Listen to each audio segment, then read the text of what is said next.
There's a truth no one dares to tell. Life has a hidden secret, and it's only revealed when we've crossed the halfway point. Until then, the world teaches us to chase it. Diplomas, status, achievements, applause. But when the invisible curve appears, something changes. What seemed like victory begins to ring hollow. What seemed important loses its luster. And the soul, silently, whispers, "That's not why you came here." It's shocking to admit, but much of what we were taught was an illusion. Happiness isn't found in what we accumulate, nor is freedom found in what we show others. Carl Jung already warned, the first half of life belongs to the ego, but the second belongs to the soul. And when that calling arrives, nothing else satisfies. This video isn't about cheap motivation, nor about tricks to look younger. It's about the revelation that only those who cross this threshold can understand. The moment when the ego bows and the soul demands authenticity. You'll discover why the second half of life can be the richest, most symbolic, and paradoxically most liberating. You'll understand how silence can weigh more than 1,000 words, how the shadow stops being a threat and becomes a guide, and how it's possible to start over, even when the world tells you it's too late. So I ask you an uncomfortable question. What if everything you believed to be the meaning of life was nothing more than a rehearsal? What if the real show only began now? There's a curve no one shows, not on school maps, not on life's calendars. It's like a road that bends in silence and suddenly surprises those who arrive at it. Many encounter it around 60, when the body no longer runs as fast as before, but the soul begins to move at a different speed. It's curious. From the outside, it seems like just another birthday, another lit candle, but inside, an almost secret movement occurs. A reversal of the axis. Carl Jung would call this one of those universal archetypes that recur in every biography, even if no one talks about them. It's not a written destiny, but a silent law of spirituality. The ego, accustomed to dictating the pace, realizes it is no longer the master of the journey. This invisible curve isn't as dramatic as an accident or as remarkable as a graduation. It's discreet. From the outside, observers might think the person remains the same, working, talking, laughing, visiting family, paying the bills. But inside, something begins to shift. It's as if the persona, that social mask we've worn for decades to please, win over, and be accepted, begins to lose its strength. The soul decides it no longer wants to chase cheap applause. The interesting thing is that there's no manual to explain this, no self-help books, no advice from grandparents. It's a turning point that everyone needs to recognize for themselves. Imagine someone who spent their life collecting titles, diplomas, cars, and accolades. Suddenly, none of it shines as it once did. It's not that it loses its value, but it loses its power. It's like when a child discovers that Santa Claus doesn't exist. The enchantment changes form, and a new reality emerges. This curve brings something similar. The shadow work, which Jung so emphasized, begins to assert itself. That which was forgotten, hidden, or avoided returns like a shadow begging for attention. The difference is that now there's no rush, no need to prove anything. What matters is no longer conquering the world, but finding oneself within it. Interestingly, this curve appears without warning. One day you wake up and realize that your internal clock no longer tells just hours, but also meanings. The questions change. What do I have? Gives way to what am I? And you see, you don't have to wait until you're 60 to feel this. For some, this call comes sooner, especially when they experience crises that anticipate the curve. A divorce, an illness, the loss of a loved one. At these times, the soul cries out louder than the calendars.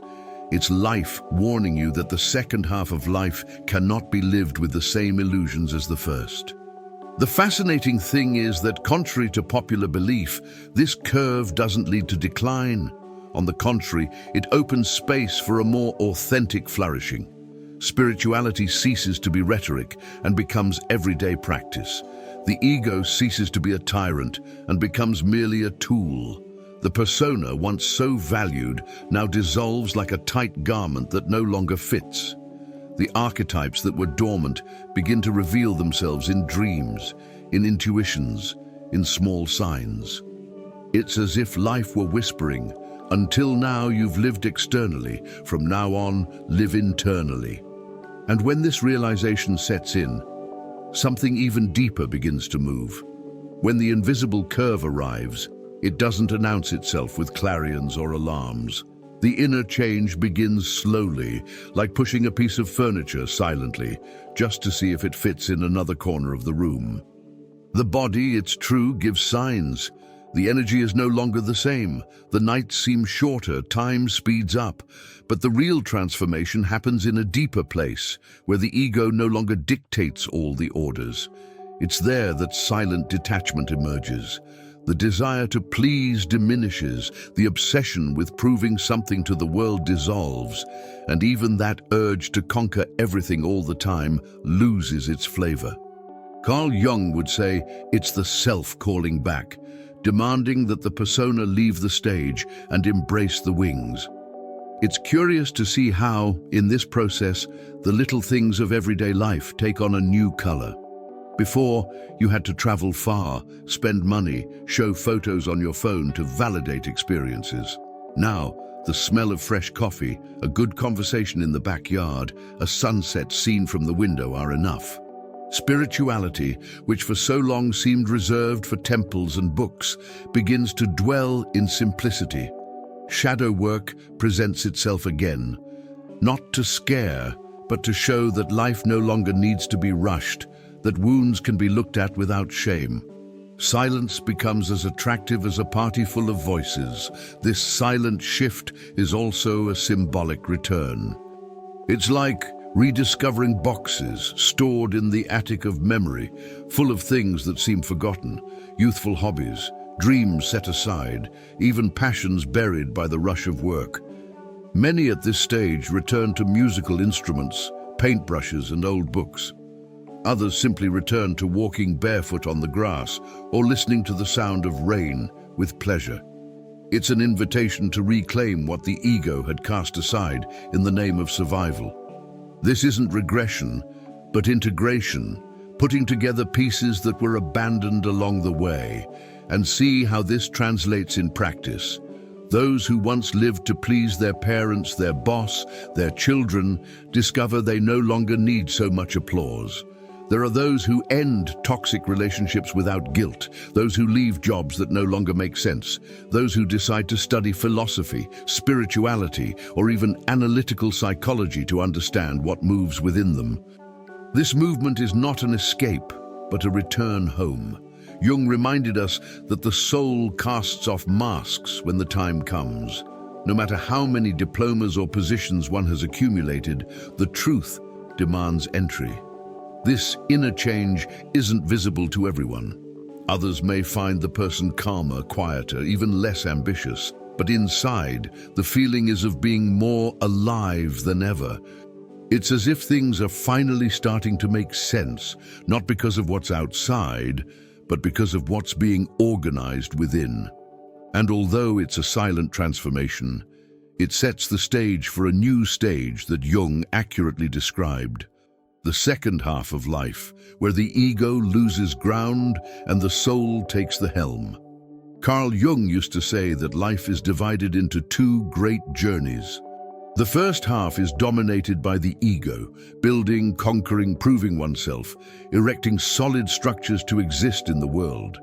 It's like building a house, brick by brick, in haste, with sweat, with the eagerness to prove one's worth. But there comes a point when the external construction is already done and the soul, silent, demands another kind of work. The second half, then, is no longer about building walls, but about inhabiting the inner space. In this period, spirituality ceases to be an abstract concept and becomes a real experience. It is not religion, not doctrine, it is an inner summons.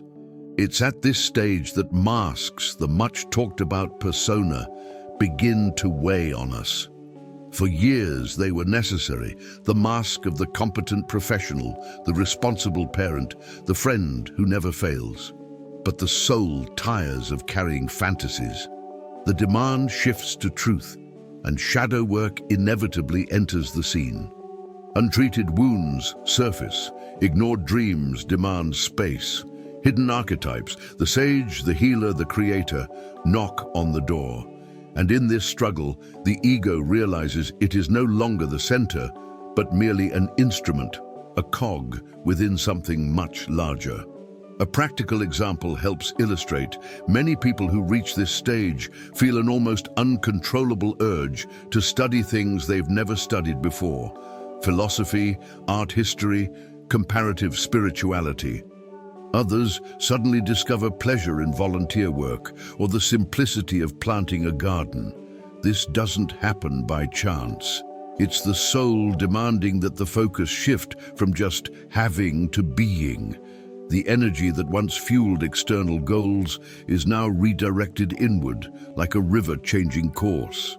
And those who don't heed this call often end up immersed in a feeling of emptiness that isn't a disease, but a sign of transition. This stage often causes others to feel strange. A son doesn't understand why his mother decides to paint pictures after 60. A co-worker doesn't understand why a career-savvy executive quits to travel to the countryside.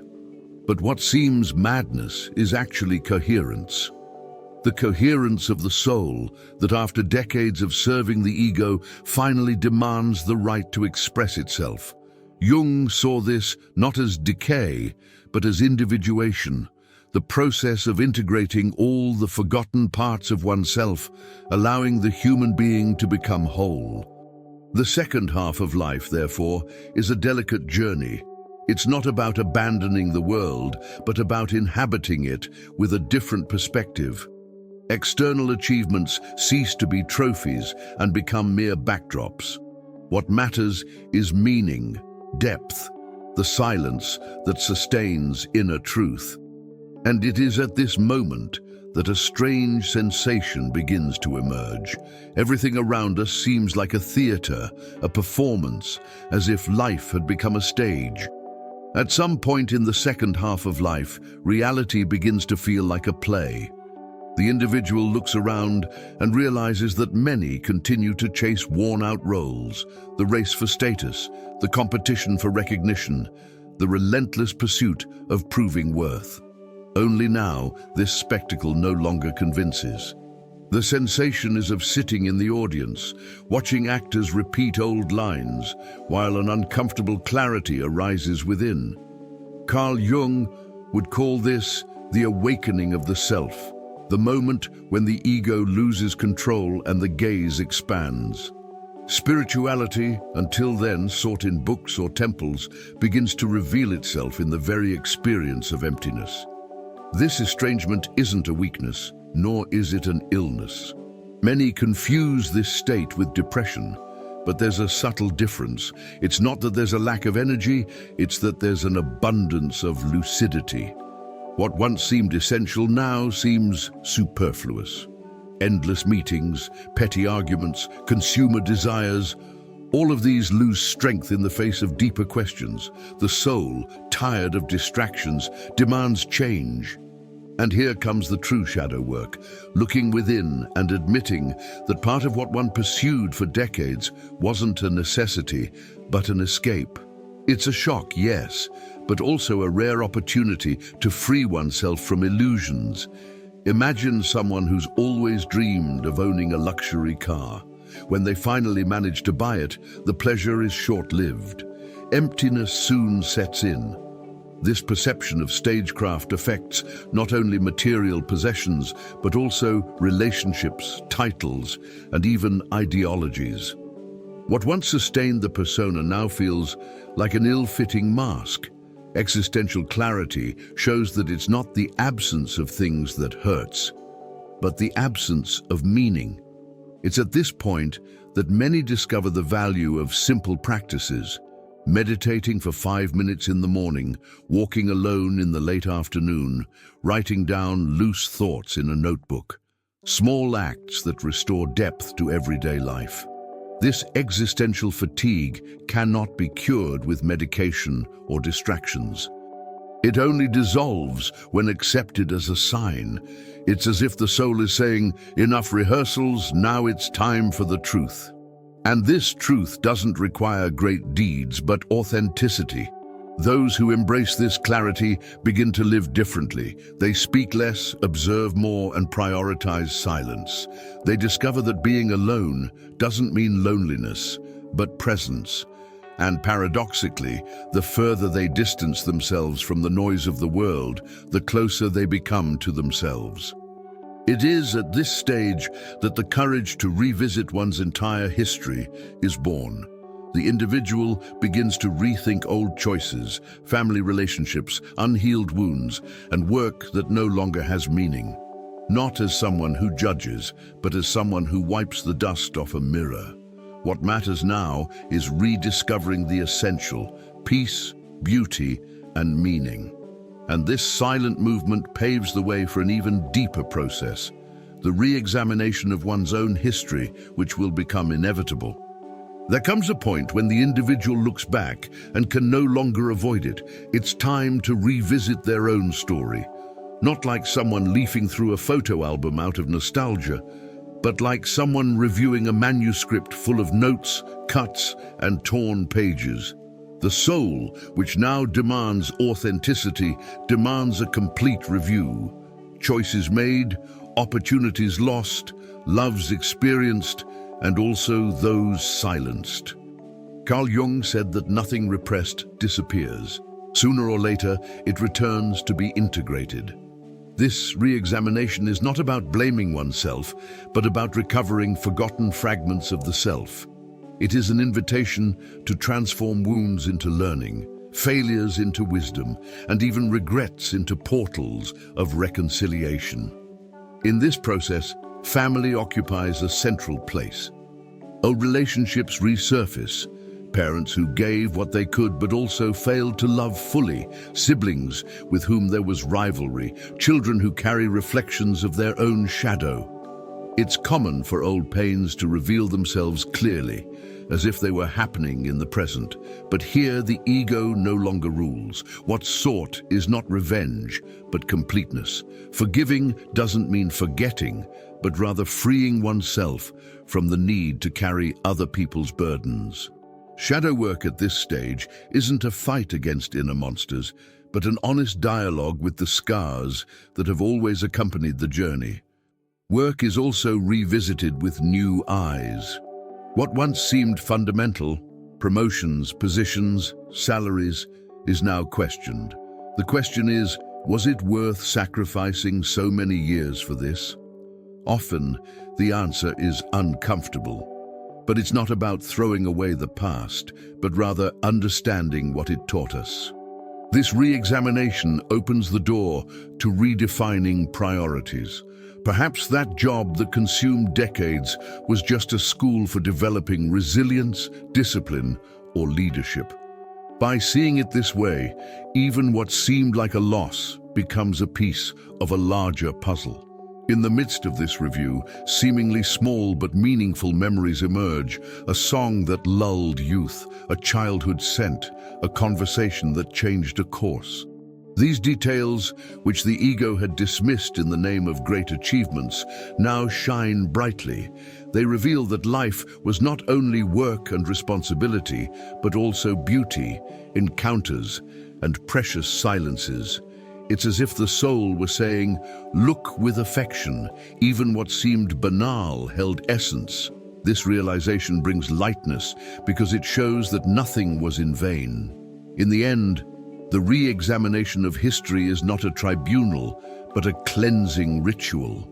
The search is not for condemnation, but for meaning. The individual begins to separate what is worth keeping within: peace, beauty, moments of truth, from what can now be left behind. This inner sorting makes room for something fundamental: the rediscovery of serenity. the ability to look within and feel that life, despite its flaws, has coherence. And this movement prepares the heart for an inevitable next step, the symbolic cleansing that liberates even more deeply. After revisiting one's own history, it's time for the invisible spring cleaning. It's like opening internal drawers and realizing how much useless stuff has been stored away for decades. Inherited fears, old resentments, hurts that were never resolved. The soul craves lightness, and that means discarding the excess. Jung reminded us that the unconscious doesn't throw anything away on its own. A conscious act is needed to free oneself from what no longer serves. Spirituality at this point isn't about praying more or attending temples, but about removing weight from one's baggage. After all, no one can move forward if they continue to carry the stones others have left in their path. This cleansing begins with forgiveness. Not the superficial kind of forgiveness offered only to appear virtuous, but the forgiveness that comes from understanding. Forgiving those who didn't know how to love, who couldn't offer what we expected, is accepting that each person only gives what they have. This gesture doesn't free the other, it frees oneself. When the ego insists on collecting eternal emotional debts, the soul remains trapped. But when the persona finally lets go of the need to constantly display strength, something magical happens. The heart opens to a new cycle, and here, shadow work ceases to be a struggle and becomes alchemy. A practical example helps. Think of someone who has always carried the pain of an absent father. This hurt, harbored for decades, has shaped relationships, choices, and even the way they see the world. But by performing the symbolic cleansing, this person understands that they cannot go back, nor demand retroactive love. What they can do is decide not to repeat the cycle. They can choose to be a present father, a loyal friend, an honest partner. This simple decision transforms pain into strength. It is the shadow being integrated, not denied. This movement is more liberating than any material achievement. Looking in the mirror without masks is part of this process. For years, the persona has maintained roles. The strong woman who never cries, the invincible man who never fails, the exemplary son who never makes a mistake. But the soul can no longer bear these disguises. Symbolic cleansing requires vulnerability, admitting fears, accepting weaknesses, recognizing that life is imperfect. This act, which seems like weakness to the ego, is genuine strength. It's like tearing off the costumes of a finished play and stepping into one's own skin for the first time.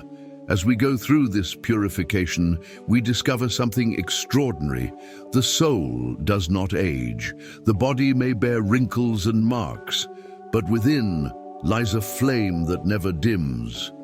What seemed like the end is, in fact, the beginning of a new life, deeper, lighter, and truer. This revelation opens the door to an even more surprising stage, the discovery that even when the clock seems to be ticking fast, the soul finds its own invisible acceleration. It's curious. The body transforms, hair turns white, skin reveals its marks, and yet there is something within that remains untouched. This silent flame is the soul. Carl Jung always argued that it doesn't follow the same rules as chronological time. It inhabits a symbolic dimension. What seemed like the end of a road, the age of 60, 70, or 80, reveals itself as a portal to another way of life. It's not about denying age, but about realizing that the soul doesn't bow to the calendar. This discovery brings an unexpected freshness, almost like being a child again at certain moments, without losing the accumulated wisdom. The most fascinating thing is that the soul doesn't seek youth in the physical sense, but authenticity. The body may tire, but inner life blossoms with an intensity that surprises even those who experience it.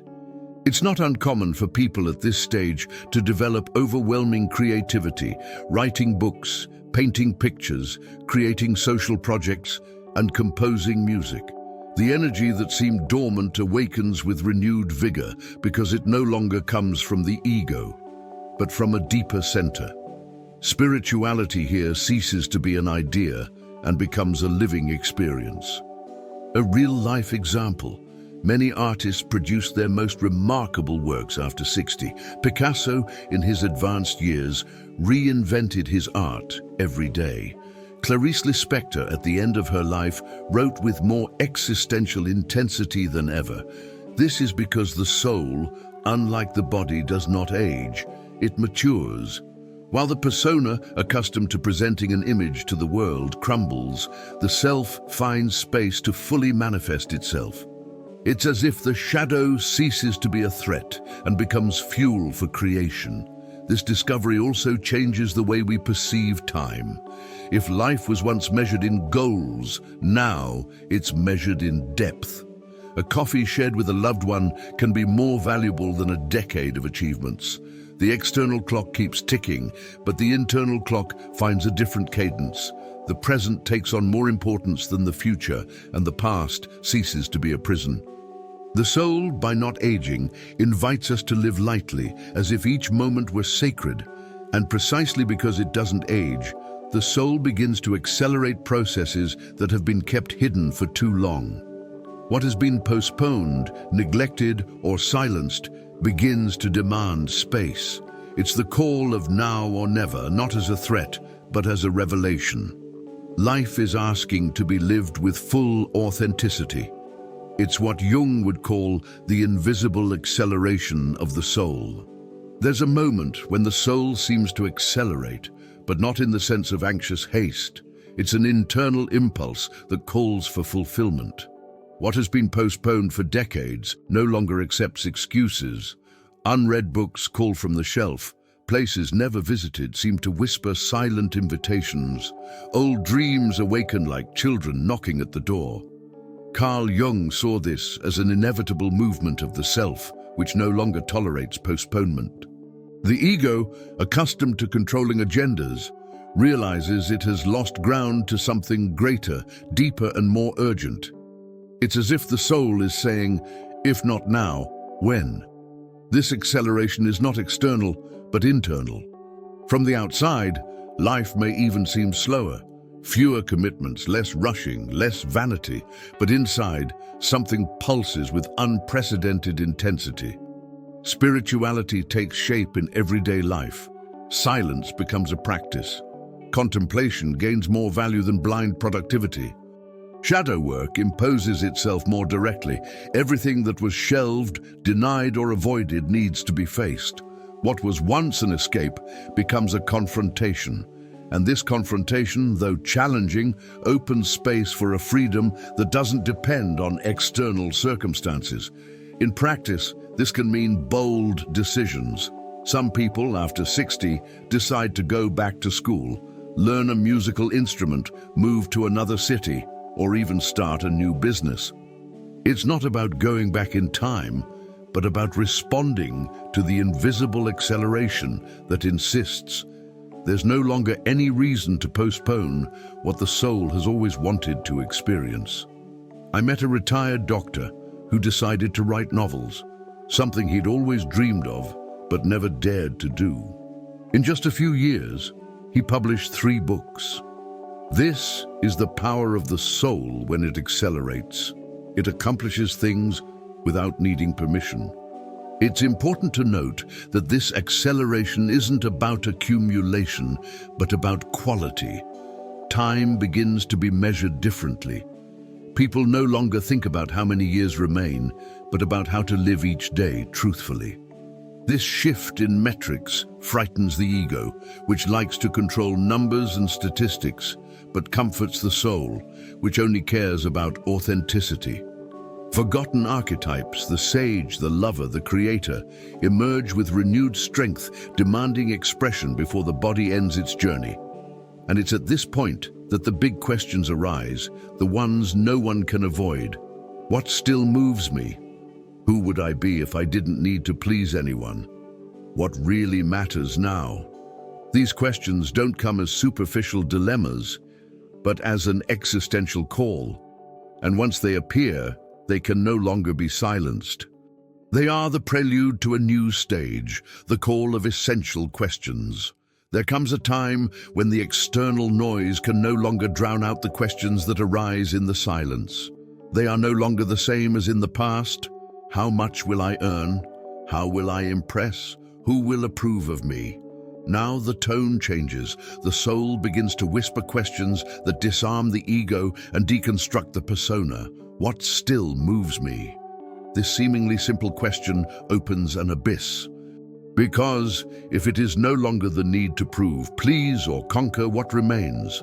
Carl Jung would say that here begins the most direct contact with the self, the center that is not content with superficial answers.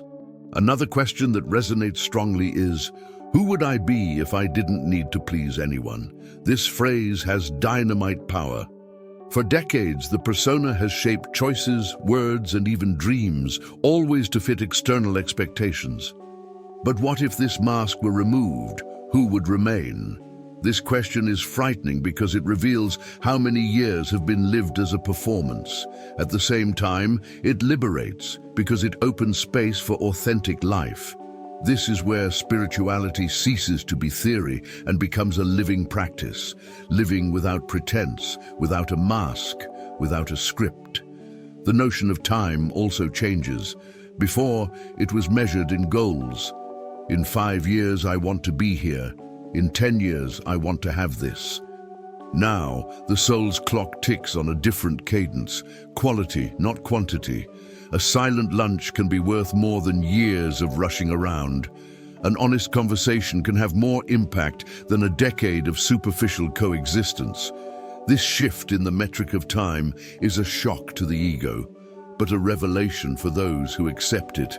It's as if the present ceases to be an interval and becomes an essence. In practice, these questions manifest themselves in everyday decisions. Someone may realize they no longer need to frequent environments where truth is lacking, even if it means losing social status. Another may discover they'd rather spend their time writing letters, cultivating a garden, or taking a morning walk alone. None of these are small things. They are direct responses to the essential calling. When the soul asks, every authentic choice becomes an answer. The shadow work here isn't just looking at the wounds, but also deciding, do I want to continue living according to expectations, or do I want to finally be whole? These questions are not an endpoint, but a gateway. By accepting them, one discovers that everything that was silenced begins to return. The wounded child, the archived dreams, the repressed intuition.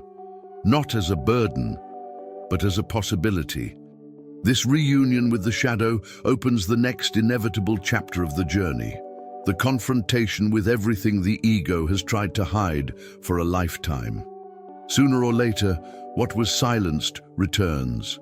The wounded child, who learned to remain silent so as not to disturb, appears in dreams or sudden memories. Archived desires, which the ego considered nonsense, emerge like an insistent melody that can no longer be ignored. Repressed intuition, stifled for years by logic and obligations, awakens almost abruptly, bringing signs, coincidences, even synchronicities that defy reason. Carl Jung called this an inevitable reunion with the shadow. Shadow work, which seemed optional in youth, now becomes an urgent calling, not as a burden, but as a possibility of integrating what was forgotten. This confrontation isn't comfortable. It requires courage to admit that one's entire life hasn't been as coherent as it seemed. It's like opening a room sealed for decades and finding dust, broken objects, and memories that still smell of pain. But within this scenario lie hidden treasures, stifled talents, genuine sensitivities, a wisdom that can only be born from vulnerability. The persona, accustomed to showing only the acceptable side, resists. The ego, fearful of losing control, tries to flee. But the soul knows Only by integrating the shadow can one achieve wholeness. A clear example of this is when someone who has always been the family's stronghold discovers they need to cry. Or when someone who prided themselves on rationality realizes they need to trust their intuition.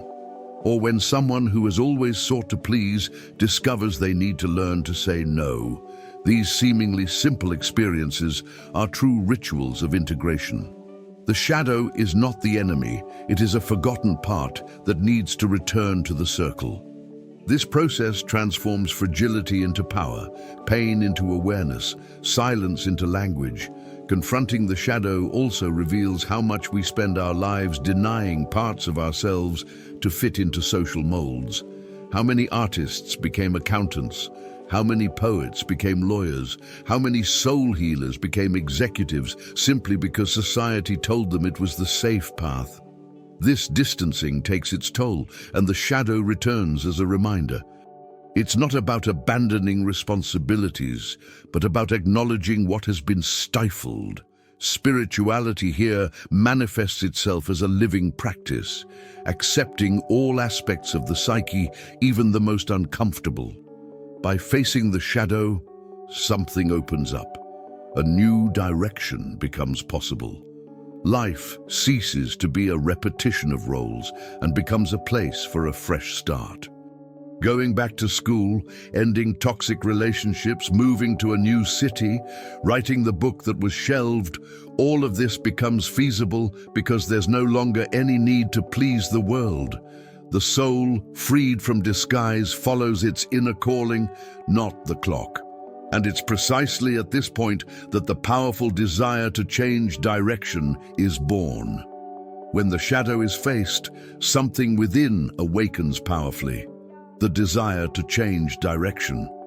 It's no longer a whim or a passing crisis, but a profound summons. Those who have spent their lives serving external expectations feel the need to break patterns. It's the professor who decides to return to studying philosophy, the businessman who dedicates himself to writing poetry, the housewife who begins traveling alone. These changes are not escapes, as the ego fears, but responses to the call of the self. Carl Jung reminded us that by integrating the unconscious, life ceases to be mere survival and becomes individuation, becoming what one has always been, but which was hidden. Ending toxic relationships is a striking example of this shift. After years of enduring suffocating bonds, the soul no longer accepts painful pacts. This isn't about selfishness, but about sanity. Spirituality manifests itself here as courage, the courage to say enough and make room for the new. Likewise, many feel the urge to change habits that no longer make sense. It's common to see an interest in self-care practices that were previously ignored. Meditation, yoga, nature walks, reflective writing, small gestures that nourish the soul with authenticity. There are also those who choose to change their physical surroundings, leaving the big city for a quieter place, trading luxurious apartments for simple homes, exchanging noise for silence. This decision seems radical, but it's actually coherent. The ego values status, but the soul craves presence. And when the body no longer functions as it once did, every minute needs to count for itself. Many report that after this change, time seems to expand. The simple act of tending a garden or watching the sunrise begins to bring greater joy than any professional achievement. Another common aspect of this desire for change is the revival of forgotten talents. How many people have kept paintbrushes, guitars, and writing notebooks for decades, believing they didn't have time? Now the soul demands to reclaim these gifts, and when this happens, there's no age limit. We see women publishing books for the first time at 70, men learning the piano after 65, people volunteering in social projects with renewed energy. These gestures aren't late, but perfectly aligned with the movement of the soul, which doesn't follow the world's clock. This desire to change direction is essentially proof that life is never finished as long as there's authenticity to be lived. The soul insists on reinventing itself because it knows there are still chapters to be written. And especially for women, this moment holds a unique flowering in which the need to apologize or ask permission finally dissolves. There's an almost indomitable force that awakens in women as they cross life's invisible curve. After years of holding roles, mother, wife, professional caregiver, something within them demands space. It's as if the soul is saying, enough of living externally, now it's time to blossom internally. The ego, which for decades has molded itself to fit other people's expectations, begins to lose importance. The persona, trained to apologize, diminishes, and what emerges is a radical authenticity. Carl Jung saw in this movement a liberation of forgotten feminine archetypes: the healer, the sage, the sorceress, the creator. All demand a voice at the same time. This late blooming has nothing to do with aesthetics or appearance. It's not about smoothed wrinkles or dyed hair, but about the beauty that emanates from authenticity. It's the light of someone who no longer needs approval. It's the serenity of someone who discovers that saying no can be more powerful than 1,000 forced smiles. Many women report that after 60, they finally feel free to choose what to wear, who to date, what to study, or where to live. It's a blossoming without permission, a blossoming without asking permission. Real-life examples abound. Think of women who return to university at 65, who publish memoirs at 70, who travel the world alone for the first time. Or even those who, tired of imposed silence, begin to speak out for social, political, or spiritual causes. This movement is no exception, but a natural tendency of the female soul when the weight of obligations begins to lift. Spirituality reveals itself not in dogma, but in courageous gestures, planting one's own garden, starting a small but meaningful business, or simply learning to rest without guilt. There is also a symbolic beauty to this phase. It is as if the great mother archetype, so often distorted by society into sacrificial roles, is transformed into an archetype of wisdom. Women no longer need to nurture everyone, but can nurture themselves. They no longer need to demonstrate constant strength, but can choose lightness. This choice, paradoxically, generates even more respect. The feminine shadow that swallowed anger, that ancestral pain, is integrated, transforming into mature compassion. This late flowering is not just an individual phase, it is also a collective awakening. Each woman who frees herself from her constraints paves the way for others. Each gesture of authenticity becomes a silent example for daughters, granddaughters, and even men who need to reevaluate their own relationship with life. This movement ushers in a new way of living, no longer serving external expectations, but responding to the inner call. And when this happens, inevitably, the experience takes on a new name: spiritual awakening. What many call spiritual awakening doesn't happen in a distant retreat, nor is it reserved for monks in sacred caves. It often emerges in the living room of an ordinary person, when the soul, tired of living only for the outside, demands authenticity. After decades of serving the demands of the ego and sustaining the persona, something snaps. The life that was dedicated to pleasing, accumulating, and proving loses its luster. Carl Jung said that at this stage, the self finally demands to occupy the center of the psyche. It's not about becoming useful to the world, but about becoming real to oneself. This awakening is not a spectacular event. It is silent, often invisible to others. It is when a person realizes they no longer feel the need to participate in superficial conversations, that they prefer silence to forced company, that they choose truth over approval. Spirituality ceases to be dogma and becomes an embodied experience. It is the moment when the soul discovers it no longer needs to justify itself. The search is no longer for recognition, but for wholeness. It is the point at which the ego bends and the shadow can finally be integrated. In practice, this awakening can manifest itself in small choices. Someone decides to walk away from relationships that drain energy. Another chooses to simplify their routine and dedicate time to what truly matters. Many find in reading books on philosophy, analytical psychology, poetry, not only knowledge but also mirrors of their own soul. Others begin to cultivate habits that nourish the spirit: solitary walks, meditation, reflective writing. These simple gestures are silent revolutions because they mark the beginning of a life lived from the inside out.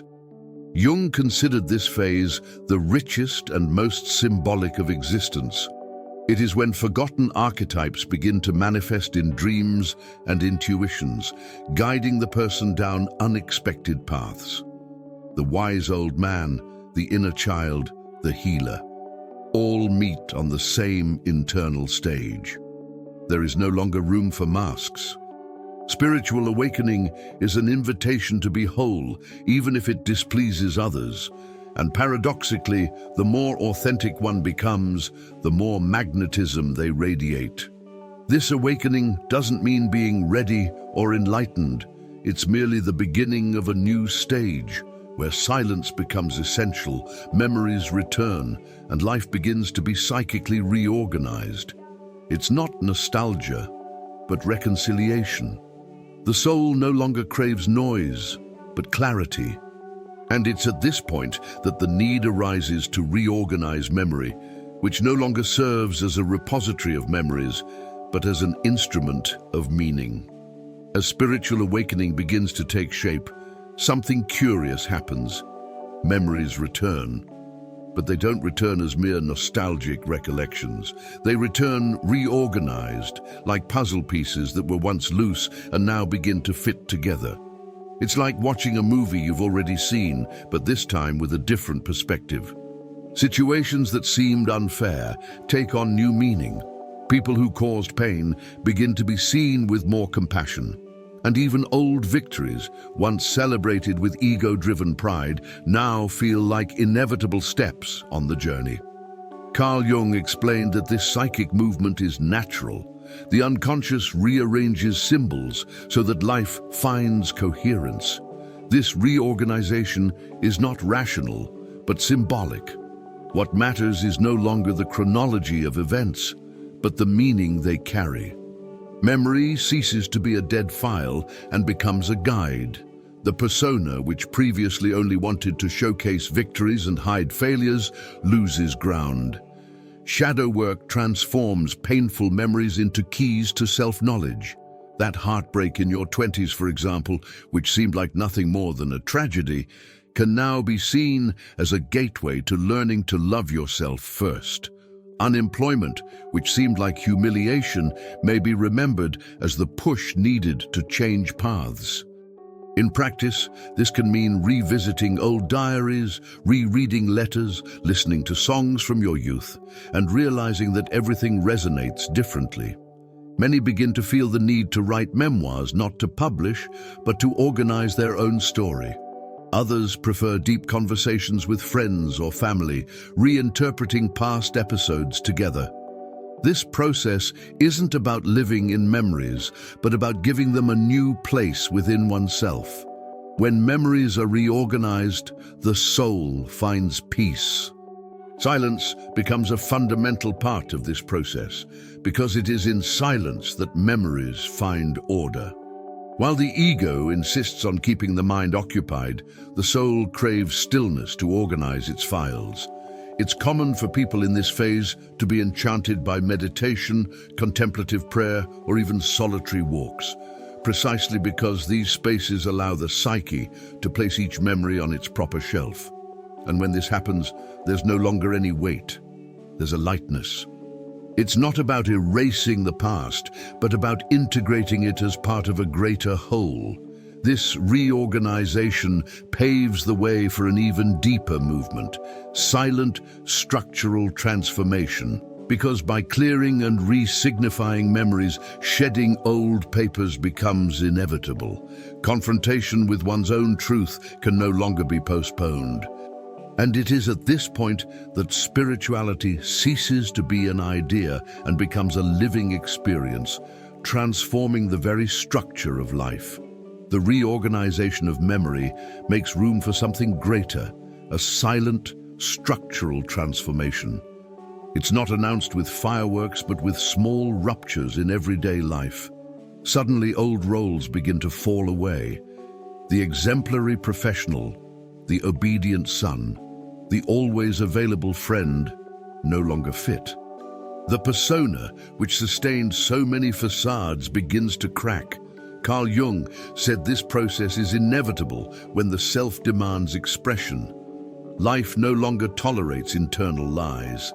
Transformation happens quietly, but with tectonic force, like underground plates changing the shape of the ground. This movement doesn't depend on age, but on depth. The soul decides it can no longer continue playing the same role. It's as if the person wakes up and realizes the clothes they're wearing are tight, suffocating, so they take them off, unafraid to be naked before themselves. This symbolic act reveals that spirituality isn't an external ritual, but a lived experience, the courage to be true, even if it costs others the approval. The shadow, once feared, is now recognized as an ally because it shows what needs to be integrated to sustain this change. In practice, structural transformation can mean radical choices. Someone decides to reduce their work pace and prioritize their health. Another decides to change professions, even after decades in a stable career. Some end old friendships, not out of resentment, but because they no longer resonate. It's common for family members to be suspicious, colleagues to criticize, neighbors to whisper, but internally, the feeling is one of liberation. This is the mark of true transformation. It may seem like a loss on the outside, but on the inside, it's a victory. This process also shatters deeply held beliefs. The illusion that life requires external approval, the belief that success is merely material, the fantasy that love is dependence, all of this falls apart. In its place, a new foundation emerges, that of living from one's essence. Spirituality here isn't theory. It's the practice of awakening and feeling peace in who one is. This kind of transformation doesn't appear on social media, it doesn't fit on resumes, but it reveals itself in lighter looks, calmer voices, and more conscious gestures. And as these old roles fall away, the individual discovers something precious, an encounter with the essential. Life, which once seemed full of obligations and roles, reveals itself to be simple. Solitude becomes presence. Time ceases to be a chronometer and becomes synonymous with intensity. And love, finally, is experienced as a conscious choice, not a fantasy. It is at this point that the inner journey reaches a rare clarity. After so much deconstruction, what remains? The essential. And it doesn't shout, doesn't advertise, doesn't impose itself. The essential arrives like someone sitting silently nearby and, even without saying anything, transforms the environment. Loneliness, which once seemed like a threat, now reveals itself as a presence. It's not being alone, it's being with oneself. Carl Jung would explain this as a step on the path to individuation. When the psyche, freed from the illusions of the persona and the demands of the ego, discovers it can inhabit itself without fear. The encounter with the essential is simple yet powerful. Life ceases to be a spectacle and becomes an experience. At this moment, time changes meaning. It's no longer measured by clocks or calendars, but by intensity. A morning spent drinking coffee in silence can be worth more than entire years lived on autopilot. A genuine conversation can carry more weight than decades of superficial coexistence.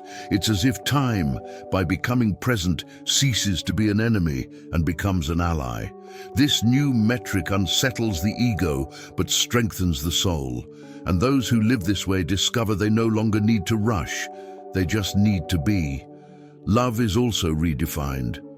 It ceases to be a romantic fantasy or a desperate search for someone who completes. It becomes a conscious choice, being with someone who adds to the experience, not out of need, but out of fulfillment. This is when a person discovers they can love without losing themselves.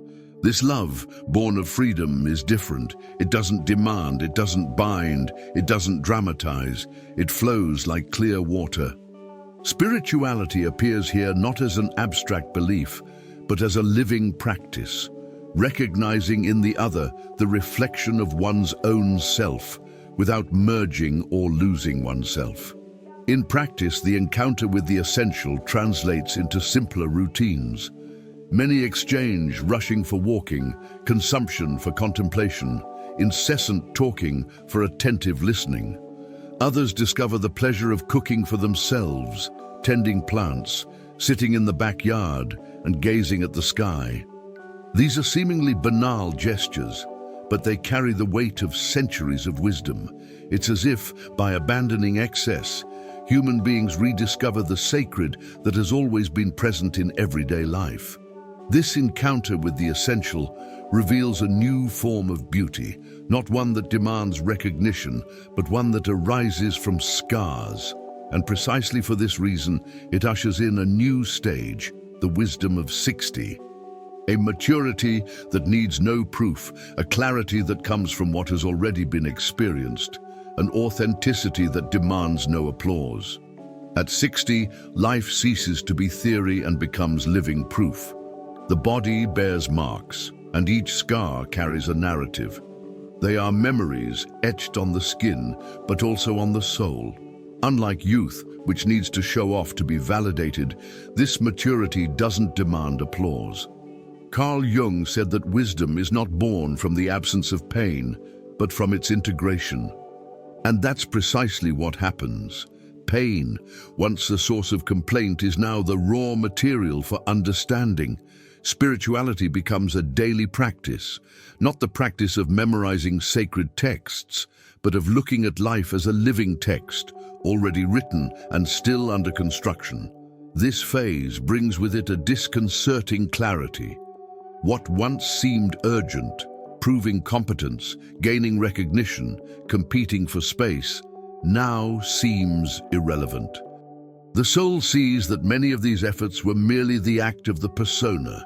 The ego, which for decades screamed to be heard, no longer has the same strength, and in its place emerges serenity.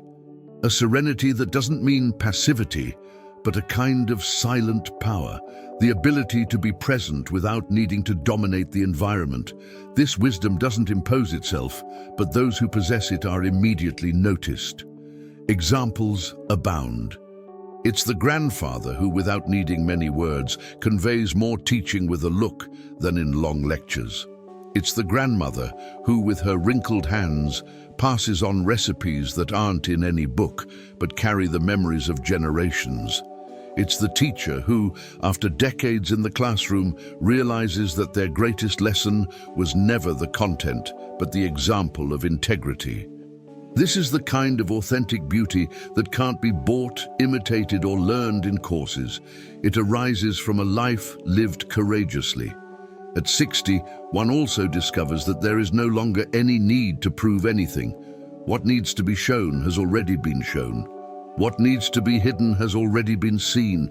This freedom is one of the greatest treasures of this age, no longer living to fit in, but to be.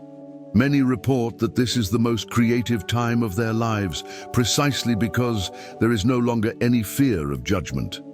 It is the self-taking center stage, guiding choices with clarity.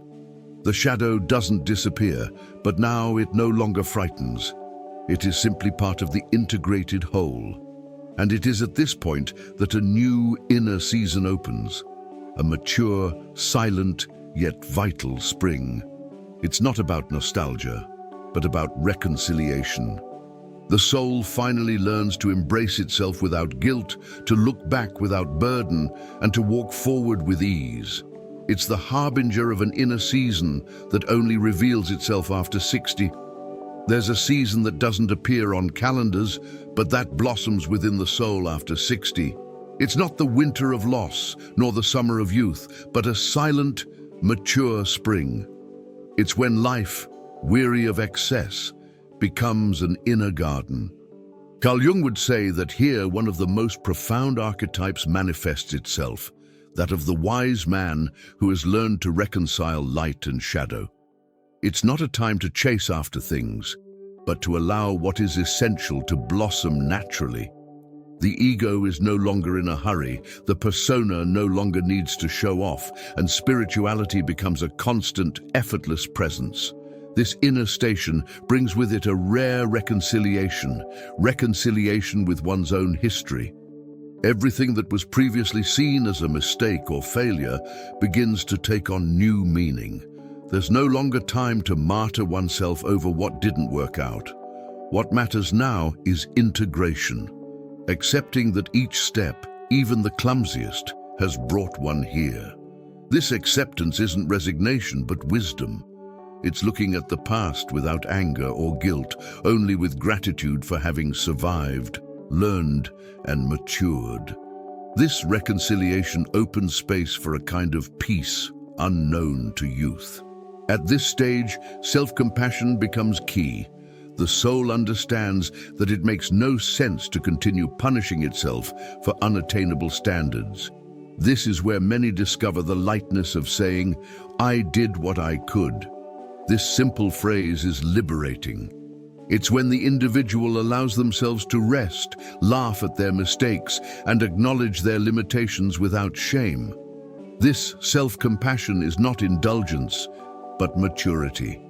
And it is precisely this that gives way to a more authentic spirituality, experienced not as an obligation, but as gratitude.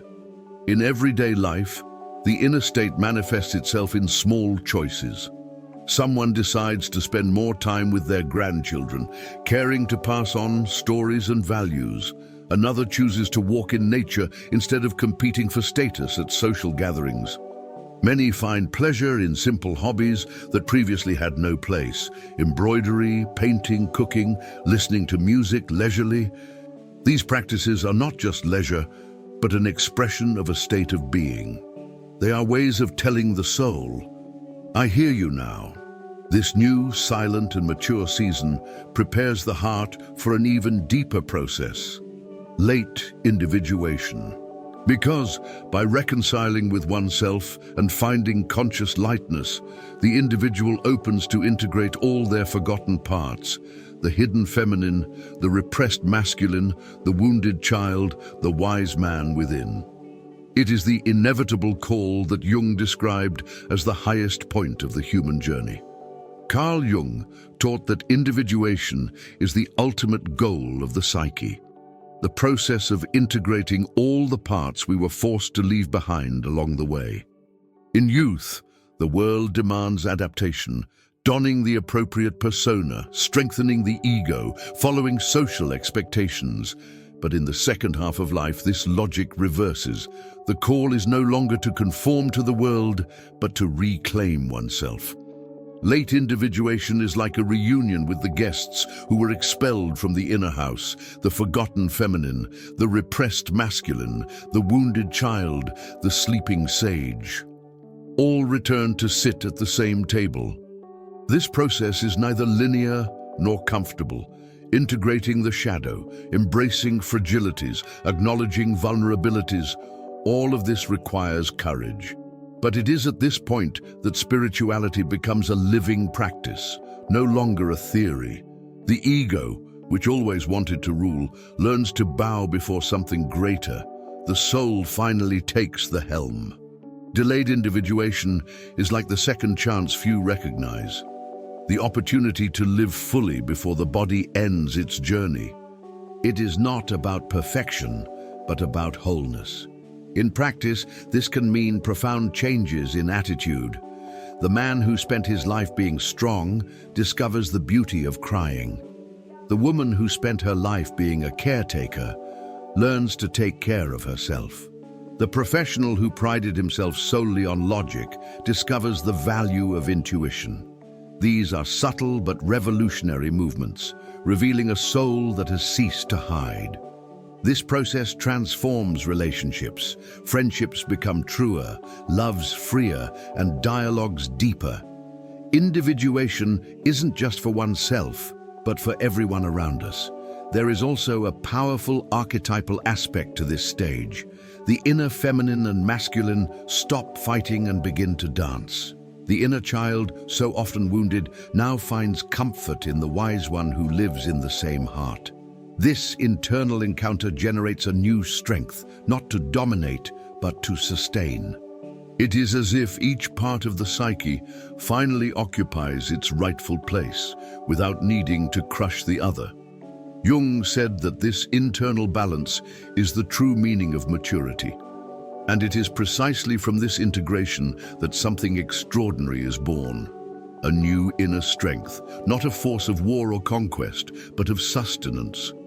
An energy that doesn't shout, but sustains, that doesn't impose, but remains. It is the serene strength that begins to emerge in the soul after all parts meet. From individuation arises a strength unlike any before. It's not the strength of youth, marked by firm muscles and endless running, nor is it the strength of the ego, which seeks to control, compete, and prove its worth. The new inner strength is silent. It's like a rock. It doesn't need to move to demonstrate its existence. It simply needs to hold its ground. Carl Jung described this stage as the moment when the soul, by integrating shadow and light, finds a solid foundation that cannot be shaken by external opinions. This energy isn't on display, but is immediately perceived by those who come near it. This strength is born of reconciliation. After embracing the forgotten feminine, the repressed masculine, the wounded child, and the wise inner self, the psyche finds balance. The shadow is no longer an enemy, but a teacher. The ego is no longer a tyrant, but a servant. The persona is no longer an obligatory mask, but merely an occasional tool. The self, now at the center, generates a strength that doesn't need to shout. It is the strength of those who know who they are and don't need to justify themselves. This serene power is the deepest mark of lived spirituality because it springs from within, not from without. In practice, this new strength reveals itself in simple actions. It's calm in the face of conflicts that would previously have led to explosions. It's the patience to listen without rushing, even when everyone else is in a hurry. It's the courage to say no without fear of rejection. It's the decision not to engage in pointless arguments because the soul no longer thrives on proving points. This inner strength doesn't seek to win, but to sustain. It manifests itself in a firm gaze, a calm gesture, and a presence that inspires without words. This strength is also reflected in the way people deal with challenges. Problems that once seemed unbearable are now overcome with an almost surprising serenity. What has changed is not the magnitude of the difficulty, but the inner structure of those facing it. It's as if, instead of fighting the storm, people have learned to put down deep roots. This strength isn't heroic in the classic sense, but it is transformative because it generates confidence in themselves and in others. And from this point on, an even greater shift occurs. Fundamental values begin to shift. Speed no longer matters, but depth. Final answers no longer matter, but presence. External achievements no longer matter, but inner peace. This shift in values is the next inevitable step in the soul's journey. When new inner strength blossoms, the values that have guided life until then begin to lose their weight. What once seemed urgent, speed, recognition, external achievements, becomes almost irrelevant. The soul, now in command, replaces old metrics with new ones. Less speed, more depth, fewer final answers, more presence, fewer external achievements, more inner peace. Carl Jung said that this shift is inevitable when the self assumes the center of the psyche. It is not an abandonment of the world, but a more conscious way of inhabiting it. The search for depth manifests itself in everyday life. Before, a conversation was merely an exchange of words. Now, it must be true. Before, routines were hectic. Now, every gesture is experienced as a ritual. The ego fed on quantity, but the soul is only satisfied with quality. This is where shadow work becomes an ally, because it shows that excess has always been a distraction from the essential. This shift in values creates discomfort for those who still live at the pace of the world, but brings relief to those who finally find coherence between what they feel and what they experience. Presence becomes more valuable than ready-made answers. It's no longer necessary to explain everything, have an opinion on everything, or offer quick solutions. Silence gains the status of wisdom. Being present with someone, listening without rushing, is worth more than 1,000 pieces of advice. This shift confuses those who still measure value by production, but reveals the serenity of those who no longer need to prove anything. Spirituality here translates not into speeches, but into small gestures, looking into someone's eyes, breathing deeply, holding the moment. Another profound shift occurs. Inner peace replaces the obsession with external achievements. Not that they lose their meaning entirely, but they cease to be a compass. The bigger house, the more expensive car, the higher position, all of these pale in comparison to the ability to sleep peacefully, wake up without anxiety, and walk without haste. The ego is never satisfied, but the soul finds satisfaction in simplicity. This is true wealth, which doesn't depend on the market, currencies, or approvals. And when these values shift, a final revelation approaches. Because upon realizing that life is not about having, but about being, the ego finally bows before the soul. Then emerges a profound reconciliation with body, time, light, and shadow. And it is in this moment that the true meaning of life reveals itself. At the end of this journey, one discovers something simple yet transformative. Life was never about having, but about being. All the titles, achievements, and roles have served their purpose, but they no longer sustain the soul. The ego, which screamed so loudly to be seen, finally bows before the silent grandeur of the self. Carl Jung said that the second half of life is the time for reconciliation, with the aging body, with the passing of time, with the shadow that insists on returning. This revelation is not an abstract theory. It is a profound feeling, like someone looking in a mirror and for the first time seeing the whole. This reconciliation is liberating. The body is no longer an enemy, but a companion who has carried the journey. Time is no longer a threat, but a teacher who taught patience. The shadow is no longer a burden, but a guide to authenticity. Even the persona, so often used as a disguise, begins to be seen with compassion. It did what it could to protect us. Now, there is no longer an internal war. Spirituality is not a search for something external, but a recognition of what has always been within.